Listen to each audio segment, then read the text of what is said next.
ओम नमः शिवाय। बाबा वैद्यनाथ की कृपा सदैव आपके और आपके परिवार पे बनी रहे। आप सबका दिन मंगलमय हो। भक्तों, आज की इस वीडियो में आप नाग पंचमी की कथा का श्रवण करेंगे। नाग पंचमी का त्यौहार जो है वो सावन महीने के शुक्ल पक्ष की पंचमी तिथि को मनाया जाता है। सामान्यतः नाग पंचमी का पर्व जो है वो हरियाली तीज के 2 दिन बाद आता है और इस दिन 12 प्रमुख नागों की पूजा की जाती है, जो कि सभी शिव जी के गण हैं। इनमें से 9 नाग प्रमुख हैं। इस बार नाग पंचमी 9 अगस्त को दिन शुक्रवार को मनाया जाएगा। नाग पंचमी की यह सबसे प्राचीन और पौराणिक कथा है, जिसमें नाग देवता स्वयं भाई बन के अपने फर्ज को निभाते हैं। तो प्राचीन काल में एक सेठ जी के 7 पुत्र थे। सातों का विवाह हो चुका था।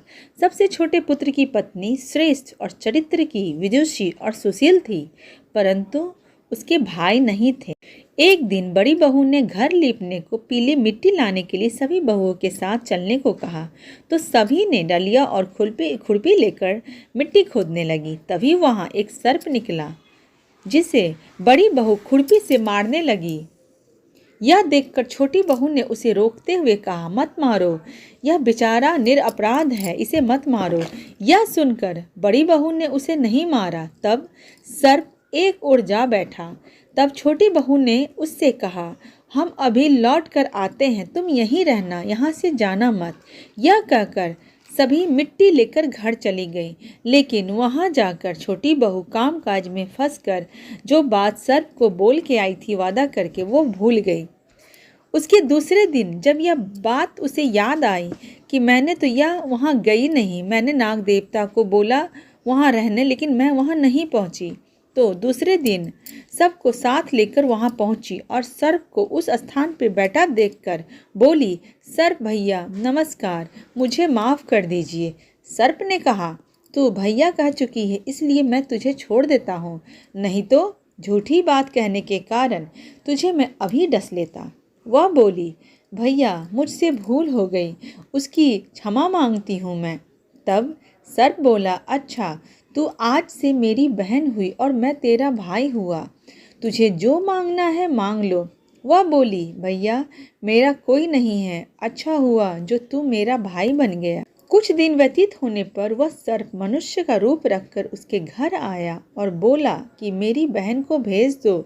सबने कहा कि इसका तो कोई भाई नहीं था। तो वह बोला, मैं दूर के रिश्ते में इसका भाई हूँ, बचपन में ही बाहर चला गया था। उसके विश्वास दिलाने पे घर के लोगों ने छोटी बहू को उसके साथ भेज दिया। उसने मार्ग में बताया कि मैं वही सर्प हूँ, इसलिए तू डरना नहीं, और चलने में कोई कठिनाई हो तो मेरी पूँछ पकड़ लेना। उसने कहे अनुसार इस प्रकार वह उसके घर पहुँची। वहाँ से वह धन ऐश्वर्य को देखकर वहाँ चकित हो गई। एक दिन सर्प की माता ने उससे कहा, मैं एक काम से बाहर जा रही हूँ, तू अपने भाई को ठंडा दूध पिला देना। उसे यह बात ध्यान नहीं रही और उसने सर्प को गर्म दूध पिला दिया, जिससे उसका मुख जल गया। यह देखकर सर्प की माता बहुत क्रोधित हुई, परंतु सर्प के समझाने पे वह शांत हो गई। तब सर्प ने कहा कि बहन को अब उसके घर भेज देना चाहिए। तब सर्प और उसके पिता ने उसे बहुत सारा सोना, चांदी, जवाहरात, वस्त्र, आभूषण देकर विदा किया और उसे घर पहुंचा दिया। इतना सारा धन देखकर बड़ी बहू ने ऐसे ईर्ष्या से कहा, भाई तो तेरा बड़ा धनवान है, तुझे तो उससे और भी धन लाना चाहिए। सर्प ने यह वचन सुना तो सब वस्तुएं सोने के लाकर दे दी। यह देखकर बड़ी बहू ने कहा, इन्हें झाड़ने के लिए तो झाड़ू भी सोने का होना चाहिए। तब सर्प ने झाड़ू भी सोने के लाके दे दी। सर्प ने छोटी बहू को हीरा मणियों की एक अद्वितीय हार दिया था। उसकी प्रशंसा उस देश की रानी ने भी सुनी थी, बहुत ही अद्भुत हार था। वह राजा से बोली कि सेठ जी की छोटी बहू का हार यहाँ आना चाहिए, वह मुझे चाहिए। राजा ने मंत्री को हुक्म दिया कि वह उसके घर जाए और वहाँ से छोटी बहू का हार लेके शीघ्र उपस्थित हो। मंत्री ने सेठ जी से जाकर कहा कि छोटी महारानी जी की जो हार है वह मुझे दे दो। सेठ जी ने डर के कारण छोटी बहू से हार मांग कर दे दिया।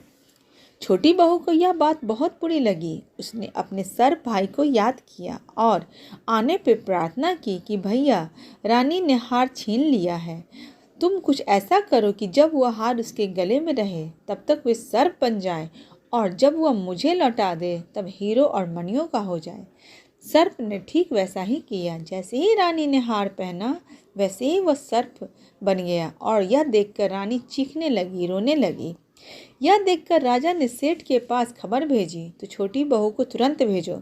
सेठ जी डर गए कि राजा न जाने क्या करेगा। वे स्वयं छोटी बहू को साथ लेकर उपस्थित हुए। राजा ने छोटी बहू से पूछा, तूने क्या जादू किया है? मैं तुझे दंड दूंगा। छोटी बहू बोली, राजन, धृष्टता क्षमा कीजिए। यह हार ऐसा ही है कि मेरे गले में हीरो और मणियों का हो जाता है और दूसरे के गलों में सर्प बन जाता है। यह सुनकर राजा ने सर्प बना हार उसके देकर उसे और कहा कि अभी पहन के मुझे दिखाओ। छोटी बहू ने जैसे ही उस हार को अपने गले में डाला वह हीरो और मणियों का हो गया। यह देखकर राजा को उसकी बात का विश्वास हो गया। उसने प्रसन्न होकर उसे बहुत सी मुद्राएं भी पुरस्कार में दी। छोटी बहू वह अपने हार और सभी चीज को लेके अपने घर लौट आई।